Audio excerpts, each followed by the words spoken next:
Kahn, président du Cercle Menahem Tafel, mes chers collègues élus, je m'associe aux salutations de Nicole Dreyer tout à l'heure. Et je voudrais dire à Georges d'emblée qu'il a introduit dans son discours l'émotion liée à l'histoire qu'il a racontée. Et je trouve que le rapprochement qu'il a fait entre 1349 et ce qui s'est passé dans la Deuxième Guerre mondiale, pas loin d'ici, au Struthof, est particulièrement éclairant et important. Donc je suis un petit peu embarrassé pour rebondir après toi, mon cher Georges, parce que tu as dit des choses fortes et qui sont allées au cœur de tous ceux qui sont ici autour de nous. Je suis néanmoins heureux de pouvoir dire quelques mots à l'occasion de cette inauguration de la rue Peter Schwarber. Elle est l'adresse de l'école européenne qu'on va ouvrir à la rentrée, qui se trouve donc derrière nous, et qui montre que ce quartier est en pleine évolution, en pleine transformation. Il y a bien sûr l'école européenne, on attendait depuis longtemps. Je rappelle que depuis une trentaine d'années, cette idée cheminait et d'autres écoles européennes ont été ouvertes, pas loin d'ici d'ailleurs, à Karlsruhe, et on a attendu longtemps. Mais le résultat, tel qu'on peut le voir aujourd'hui, et tel qu'il sera définitivement visible des habitants de la Robertsau et de tous les Strasbourgeois à l'automne, lorsque ce sera terminé, est à la hauteur, au fond, de la patience que nous avons eue pendant toutes ces années. Mais il n'y a pas que cette école européenne, il y a aussi les consulats qui émergent, le consulat de Turquie, le consulat de Chine bientôt, les travaux autour du Conseil de l'Europe, le lieu d'Europe, etc. Tout cela fait un quartier européen et donc correspond à cette histoire de Strasbourg, à cette vocation européenne de Strasbourg qui ne doit pas être considérée par le petit bout de la lorgnette, Parlement européen, à Bruxelles, à Strasbourg. Bien sûr, nous tenons à ce qu'il reste ici. Mais l'identité européenne de Strasbourg s'enracine dans les profondeurs de l'histoire.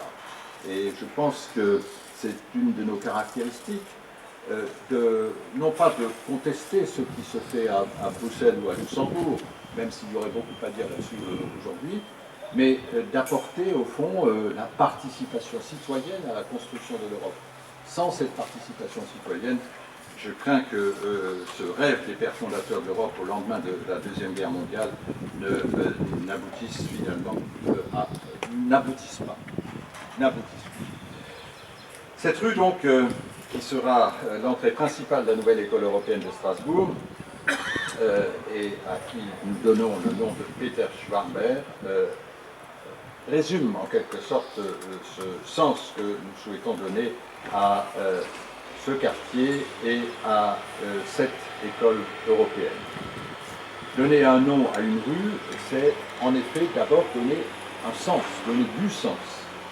C'est la reconnaissance par la ville d'une personnalité qui a apporté à la société, par ses actions, par ses engagements, par ses réalisations, qui lui a apporté quelque chose. Et donc cette rue va prendre le nom d'une personnalité emblématique de l'histoire de Strasbourg, en lien avec les valeurs portées tout particulièrement par les établissements d'enseignement européens. Et je voudrais remercier chaleureusement mon adjointe Nicole Dreyer qui a porté ce projet et qui a vu à juste titre dans cette dénomination, il l'a dit, un symbole particulièrement fort et porteur de sens. Avec cette rue sort de l'oubli un homme juste qui a pris la défense des Juifs de Strasbourg à l'occasion d'un événement particulièrement sombre de l'histoire de notre ville. Il était alors Ammeister, tu l'as dit Georges, donc maire de la ville de Strasbourg, et il s'est distingué en 1349 en s'opposant en vain au massacre de plusieurs centaines de Juifs de sa ville, survenu le 14 février, le jour du Shabbat, en pleine épidémie de peste noire. Cet acte de courage lui a valu le bannissement, la confiscation de ses biens, et je rappelle que ce massacre est commémoré chaque année à l'initiative du cercle Menahem Tafer. L'histoire de Peter Schwarber, qui croise celle de la communauté juive de Strasbourg, a été rappelée par Georges, et qui est à l'origine de cette proposition. Et je le remercie une fois de plus non seulement de sa connaissance de l'histoire et de son insistance à la rappeler dans notre vie quotidienne, mais aussi son énergie à mettre dans les combats qu'il mène pour la démocratie et les droits de l'homme, et il l'a encore fait tout à l'heure. Je pense donc que cette rue reçoit le nom de quelqu'un qui représente des valeurs, et ces valeurs sont celles que nous souhaitons voir se développer comme socle de la construction de l'Europe de demain. En écho aux valeurs de solidarité, d'ouverture aux autres et aux autres cultures, la lutte contre les préjugés et l'attachement à une Europe protectrice des droits humains constitue au fond la vraie signification de cette rue destinée à porter la mémoire de Peter Schwarber. Je souhaite donc que nous puissions, chaque fois que nous passerons dans cette rue, nous souvenir de cette époque-là. Et nous souvenir aussi que tout cela, toute cette démocratie que nous essayons de mettre en place est fragile et que rien n'est jamais définitivement acquis.